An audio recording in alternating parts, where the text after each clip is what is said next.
So those who watch the show on a regular basis know that we've been trying to get to the bottom of who used chemical weapons in Syria. There's, of course, some evidence to suggest that it was the Assad regime, and there's also evidence to suggest that it was the rebels. Well, over the weekend, I read absolutely everything I could get my hands on to figure out exactly what's going on. And with an article that broke over the weekend from Reuters, I now have reached some conclusions. So first of all, let's just say, and I think this is indisputable at this point, both sides did use chemical weapons. But there are some massive caveats to that, and it requires a lot of explanation.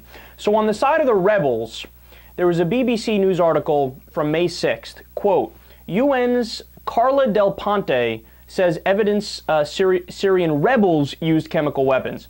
Huffington Post and the Associated Press, September 8th.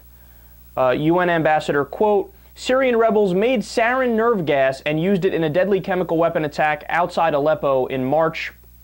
The March 19th attack in the government-controlled Aleppo suburb of Khan al-Assad killed 26 people, including 16 military personnel, and injured 86 others.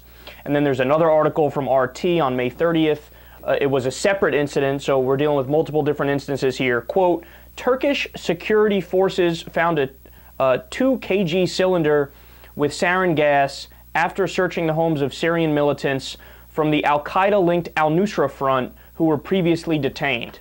So what we have here, this is the evidence that the Syrian rebels used chemical weapons. Now, it was definitely, at least on one instance, where I gave you guys the specific numbers, 26 people killed, 16 military personnel, injured 86 other people. But there's also rumors of another incident that they used it, and then that separate third incident of the Turkish security forces finding sarin gas in one of the homes of the Syrian rebels, specifically for al-Nusra, which is a group that's affiliated with al-Qaeda. Al-Nusra Front is their full name technically.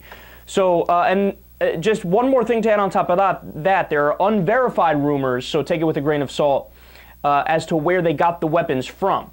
So Saudi Arabia is providing the raw materials to make chemical agents to the radical al-Qaeda rebels. But that part is just a rumor. I want to be clear on that. And look, just based off of what I said so far, you're not going to hear that. You're not going to hear that in the mainstream media because they are so focused, oh my God, Assad's a bad guy. Assad used chemical weapons. Assad is evil. 100,000 people are dead. 100,000 people are dead. 100,000 people are dead. But nobody even stops to ask the basic question. And I fell for the same thing until somebody that listens to the show pointed it out. Hey, wait a second. So 100,000 people are dead. What does that mean? That it's 100,000 civilians and all of the civilians are only on the side of the rebels?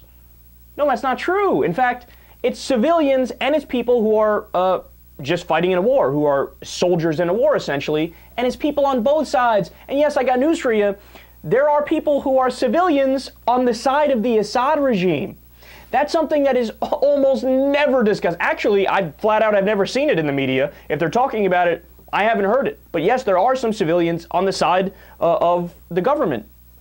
So then you get into the, one more caveat real quick for the rebels' weapon use, chemical weapon use.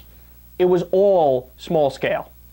All of the evidence points to the fact that they don't have the capacity or the capability to actually launch a really large chemical weapon attack. And also, there's evidence that they did the small-scale attacks and still tried to blame it on the Assad forces. And say, oh, God, woe is us. This is al-Qaeda-linked rebels. Oh, yes, woe is us. America, come help us go bomb the Assad regime. That's what's going on. Now I want to get to the side of the government forces. So they did use chemical weapons as well. However, here is the bombshell from this weekend. Assad did not call the attack.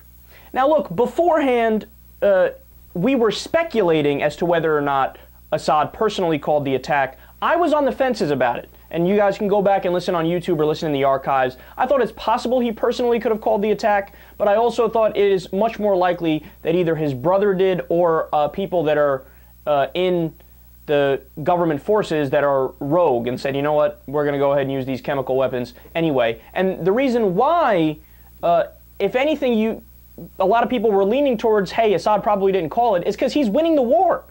If he's winning the war, why would he use chemical weapons and then bring down international pressure on him, which would then provoke people to invade against him or attack him? It just didn't make any sense. It didn't add up. But get this, from Reuters, quote, Syrian brigade and division commanders had been asking the presidential palace to allow them to use chemical weapons for the last 4.5 months. This is according to radio messages intercepted by German spies. But permission had always been denied, the paper said. So it was Russian, I'm sorry, not Russian, it was German intelligence, and by the way, it got into more specifics in the article, where they said it was from a ship that was nearby that was intercepting radio messages. And they said, look, we have them talking back and forth, the presidential palace talking to the troops in the field, and the troops in the field wanted to use them, and the presidential palace repeatedly kept saying, no, don't use them. Look, it's becoming kind of overwhelming in terms of all of the evidence as to reasons not to go in.